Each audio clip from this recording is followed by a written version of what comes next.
Bonjour, bienvenue sur notre antenne, La Voix du Sinaï, votre radio. Dieu bénit toutes les nations, le saviez-vous? Toutes ces barrières raciales qui ne font qu'engendrer des cruautés ne viennent pas de Dieu.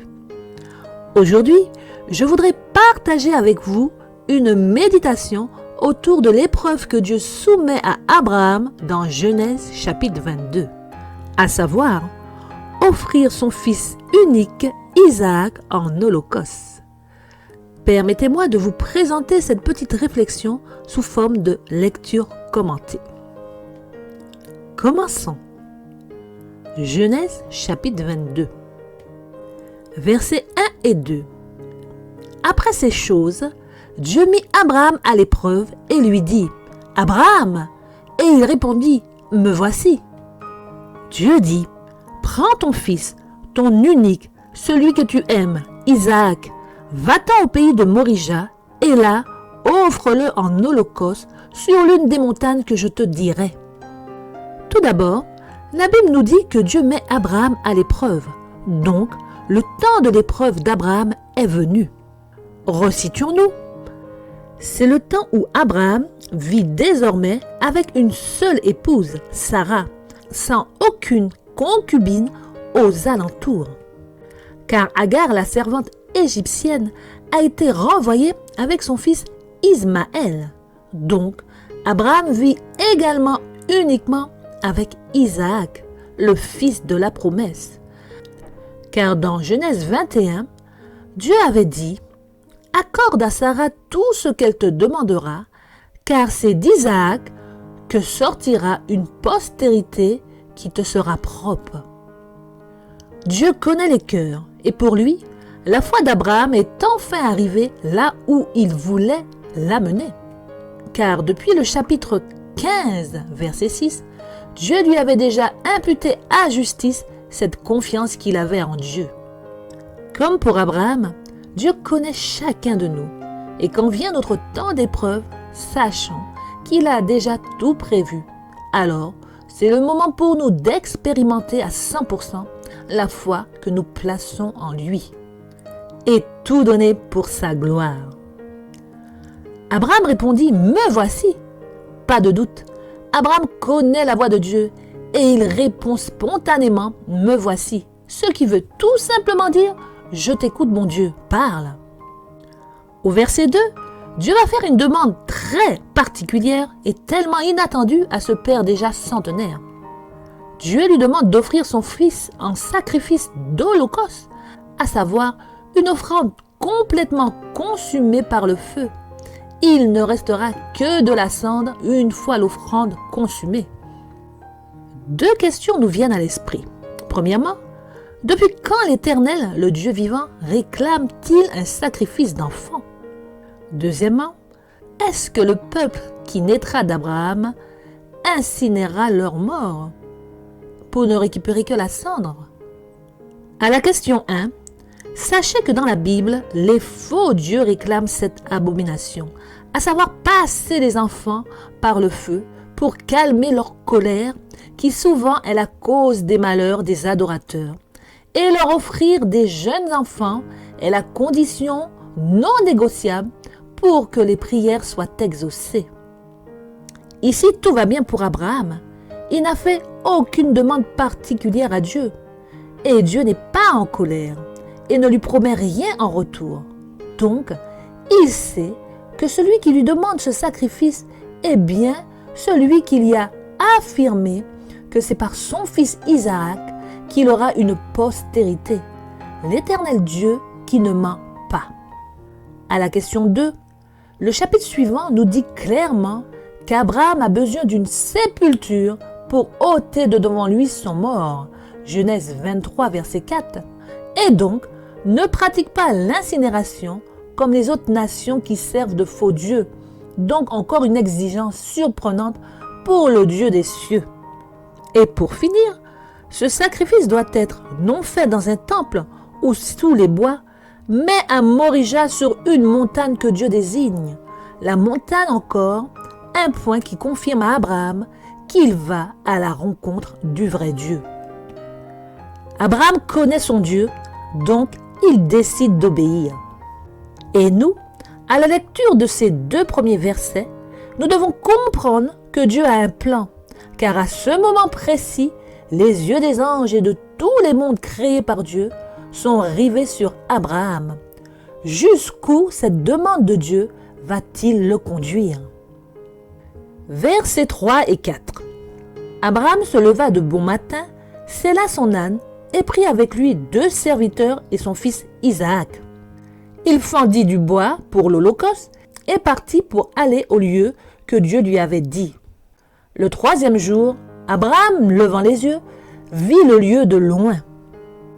Abraham obéit et il fait ce qu'il faut, part avec son fils, 2 serviteurs et l'âne. Ce voyage dure 3 jours avant qu'il n'aperçoit la montagne. 3 jours à espérer et attendre que Dieu intervienne pour mettre fin à cette épreuve. Car même s'il a obéi, ce n'est pas de gaieté de cœur qu'il conduit son fils à la mort.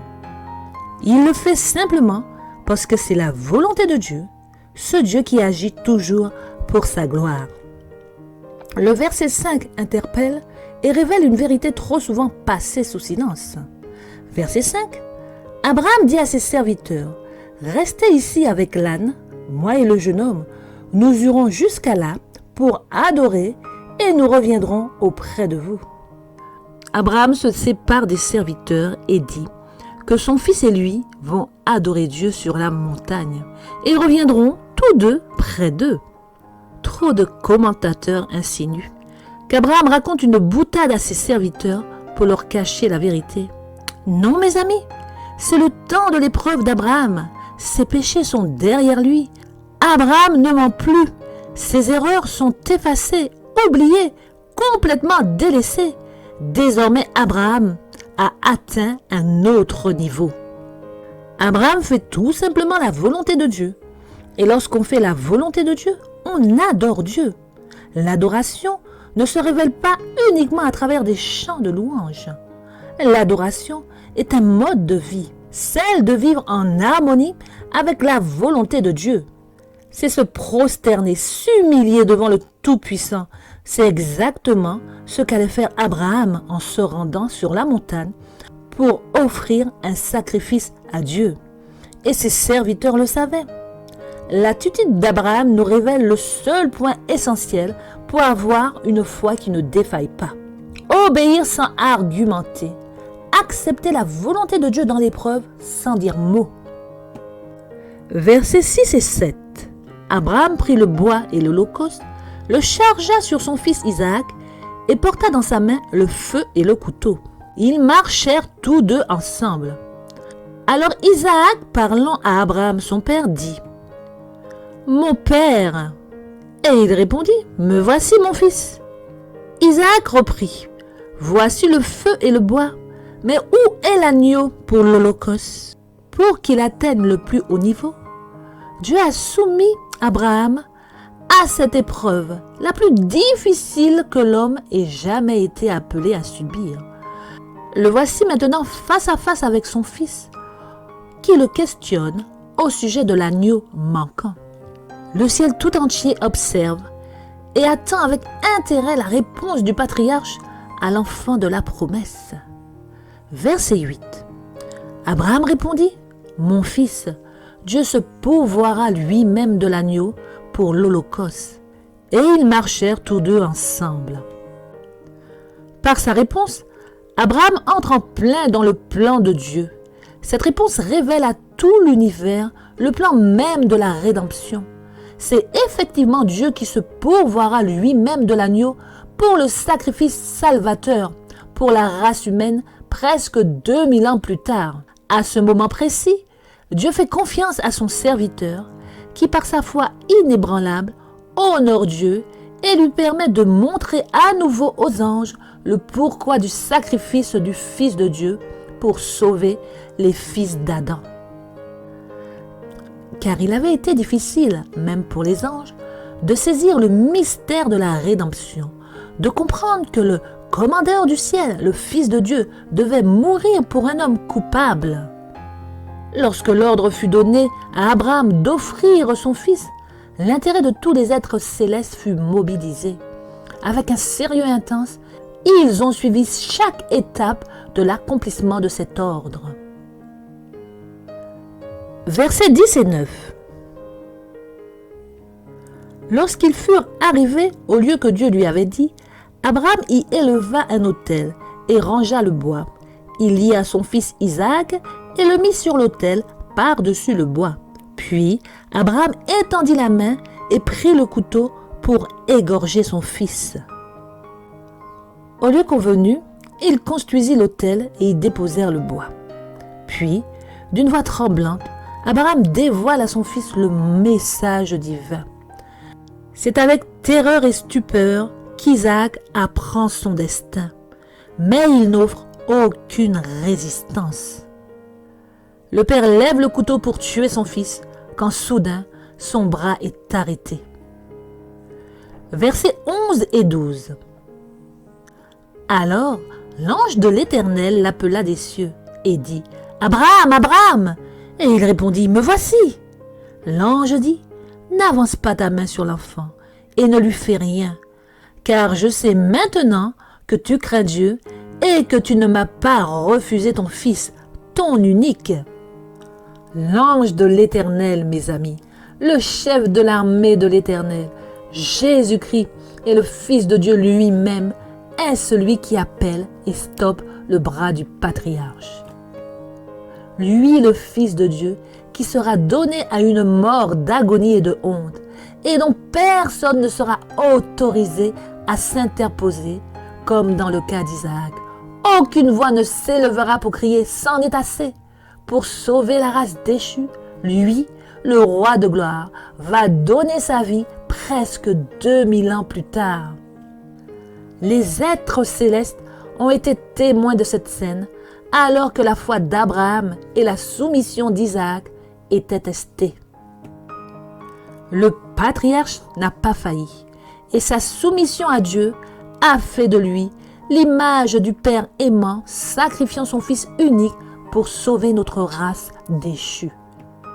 Tel était le plan de Dieu montré à l'univers entier, que le plan du salut a été conçu de toutes pièces avec comme base l'amour d'un Père livrant son Fils unique pour ses créatures qu'il aime autant que son Fils.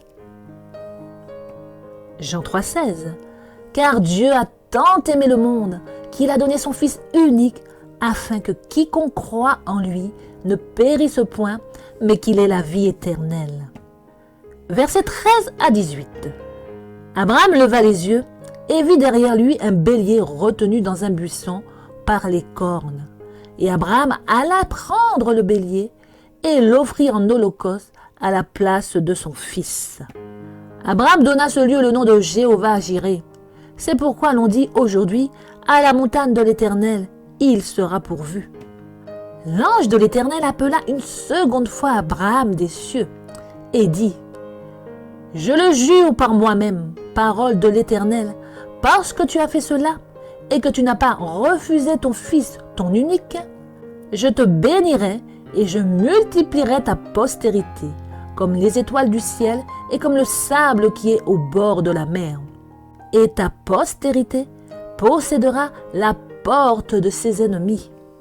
Toutes les nations de la terre seront bénies en ta postérité, parce que tu as obéi à ma voix. » L'ange de l'Éternel appelle une seconde fois. Dieu manifesté par le Fils appelle une seconde fois, pour bénir une énième fois ce Père qui ne lui a pas refusé son unique Fils. Lui, le Fils unique de Dieu qui ne sera pas épargné, promet au patriarche une postérité comme les étoiles et le sable qui est au bord de la mer. Cette postérité est la nation d'Israël, représentée par les 12 fils de Jacob, Israël. Cette nation était supposée barrer le chemin à tous ses ennemis, tant qu'elle sera fidèle à Dieu, comme Abraham, le père de la foi, le fut. Puis, notons au verset 18 que Christ dit à Abraham « Toutes les nations de la terre seront bénies en ta postérité », qui est la nation d'Israël. parce que tu as obéi à ma voix, à cause de l'obéissance d'Abraham. Oui, parce que cet homme a eu foi en Dieu. C'est bien Abraham qui est le père de la foi, et non sa descendance, Israël. Notons ici que c'est une promesse, et comme toute promesse, elle est conditionnelle. Toutes les nations seront bénies en la nation d'Israël, si et seulement si la nation d'Israël obéit à Dieu comme le père Abraham a obéi. Israël était supposé devenir le garant du salut de toutes les nations de la terre en apportant aux nations la bonne nouvelle du Messie, fils unique de Dieu, donnant sa vie pour tous les fils et filles d'Adam sur la terre entière. Mais en rejetant le Messie, Israël a failli. Donc, Christ, par son sacrifice, représente et devient l'Israël de cette promesse. Et désormais, c'est en lui qu'est bénie toutes les nations de la terre. Dans le chapitre 9 du livre de Romains, l'apôtre nous dit, verset 1, « Je dis la vérité en Christ, je ne mens point. Ma conscience m'en rend témoignage par le Saint-Esprit. » C'est ici une véritable profession de foi. Verset 3, « Car je voudrais moi-même être anathème et séparé de Christ pour mes frères, mes parents selon la chair. » Il reconnaît qu'il y a eu une séparation d'avec Christ, le Messie, et Israël selon la chair après la croix. Verset 6. Ce n'est point à dire que la parole de Dieu soit restée sans effet, car tous ceux qui descendent d'Israël ne sont pas Israël. La parole ici est la promesse que Dieu fit à Abraham, ce fameux jour où Dieu arrêta le couteau pour éviter le sacrifice d'Isaac. Verset 7. Et pour être la postérité d'Abraham, ils ne sont pas tous ses enfants, mais il est dit, en Isaac sera nommé pour toi une postérité. Isaac, car c'est Isaac qui fut testé avec Abraham et sa foi fut trouvée aussi juste que celle de son père. Donc Dieu répète la promesse déjà faite à Abraham devant Isaac. Jacob fut appelé Israël lorsque Dieu le bénit. La bénédiction que réclamait Jacob était celle faite à Abraham et Isaac. Mais les fils d'Israël ont échoué. Et Israël n'a pas pu porter cette bénédiction jusqu'à la venue du Messie qu'il a rejeté. Verset 8. C'est-à-dire que ce ne sont pas les enfants de la chair qui sont les enfants de Dieu, mais que ce sont les enfants de la promesse qui sont regardés comme la postérité. Enfants de la promesse faite à Abraham, Isaac et Jacob à cause de leur foi. Donc les enfants de la promesse, ceux qui ont la foi du Père de la foi, sont regardés comme étant la postérité du Père de la foi. Car selon la promesse, ces enfants viennent de toutes les nations de la terre et non uniquement de la nation d'Israël. Verset 16. Ainsi donc, cela ne dépend ni de celui qui veut, ni de celui qui court, mais de Dieu qui fait miséricorde, ou de Dieu qui fait grâce. Et nous savons que cette grâce fut manifestée en Jésus-Christ, mourant sur la croix. Celui qui a dit à Abraham, « Je le jure par moi-même, parole de l'Éternel, toutes les nations de la terre seront bénies en ta postérité, parce que tu as obéi à ma voix. » Par son obéissance jusqu'à la croix, a rendu cette promesse accessible à quiconque croit en Dieu comme Abraham crut. Ceci, qu'importe la nation que nous soyons issus, Israël de la chair compris. Par cette promesse, Dieu ne rejette personne. Christ est mort pour toutes les nations de la terre, car son sacrifice sur la croix fut consommé et achevé. Aujourd'hui, le ressuscité vit et appelle chacun de nous à cultiver une foi digne de celle d'Abraham, et plus encore, une foi authentique à la sienne. Comme pour Abraham, cette foi est testée par les épreuves. Faisons-nous confiance à Dieu au point de le laisser diriger toute notre vie selon sa guise? Sommes-nous de la postérité du Père de la foi? Et croyons-nous qu'en Christ, notre Israël, nous pouvons être bénis? Car la Bible révèle bien que Dieu bénit toutes les nations. Ne laissons pas les barrières raciales humaines nous priver de cette bénédiction. Je le jure par moi-même, parole de l'Éternel, parce que tu as fait cela et que tu n'as pas refusé ton Fils, ton unique, je te bénirai et je multiplierai ta postérité, comme les étoiles du ciel et comme le sable sur le bord de la mer. Et ta postérité possédera la porte de ses ennemis. Toutes les nations de la terre seront bénies en ta postérité, parce que tu as obéi à ma voix. Amen. Que Dieu, Père et Fils, vous garde et vous bénisse. À très bientôt si Dieu veut.